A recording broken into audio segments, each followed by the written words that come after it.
74 రోజుల పాటు మృత్యువుతో పోరాడి చివరికి మరణం చెందిన జయలలిత పార్థివ దేహం అక్కడ విజువల్స్ మనం చూస్తూ ఉన్నాం.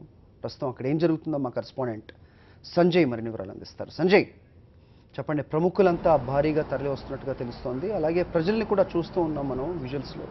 ఏం జరుగుతోంది? పార్థివ దేహానికి అంత్యక్రియలు ఎప్పుడు నిర్వహించే అవకాశం ఉంది? అప్డేట్ చెప్పండి.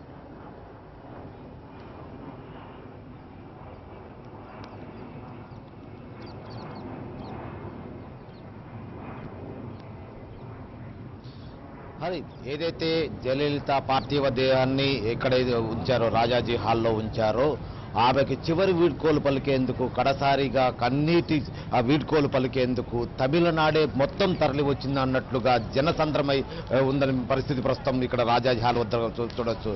మనం చూస్తున్నాం రాజాజీ హాల్లో ముందు భాగంలో జయలలిత పార్థివ దేహాన్ని ఒక వేదికపై ఉంచడం జరిగింది. పక్కనే ముఖ్యమంత్రి పన్నీర్ సెల్వంతో పాటు జయలలిత ప్రాణ స్నేహితురాలు శశికళతో పాటు వారి కుటుంబ సభ్యులు, అంతేకాకుండా రాష్ట్ర సీనియర్ అన్నాడీఎంకే పార్టీ సీనియర్ నేతలు, సీనియర్ పార్టీ నేతలతో పాటు మంత్రులు, ఎమ్మెల్యేలు అందరూ కూడా ఏదైతే తమిళనాడు ప్రభుత్వంలో కావచ్చు, తమిళనాడు రాజకీయాల్లో అన్నాడీఎంకేలో క్రియాశీలక భాగస్వాములుగా ఉన్న క్రియాశీలక పాత్రను పోషిస్తున్న సీనియర్ నేతలందరూ కూడా జయలలితకు విశ్వాసపాత్రులైన నమ్మకస్తులైన వారందరూ కూడా జయలలిత పార్థివ దేహం పక్కనే కూర్చొని ఆమెకు నివాళులర్పిస్తున్న సందర్భం మనం చూస్తున్నాం.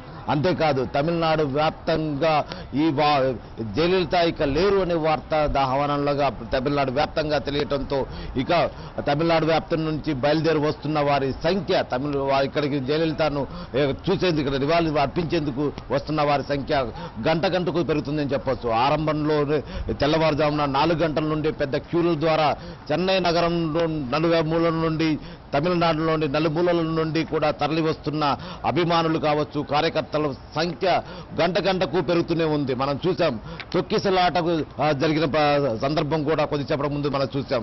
ఏదైతే తమ నేతకు, తమ అభిమాన దేవతకు, తమ నేతకు, తమ పార్టీ దైవంగా భావించే జయలలితకు చివరి వీడ్కోలు పలికేందుకు, తాము చివరి చూపు కడసారి చూపును చూసేందుకు మేము వెళ్లి తీరాలనంటూ రాష్ట్రం నలుమూలల నుండి తరలి వచ్చిన ప్రజలను మనం ఇక్కడ పెద్ద క్యూ లైన్ల ద్వారా మనం చూస్తున్నాం.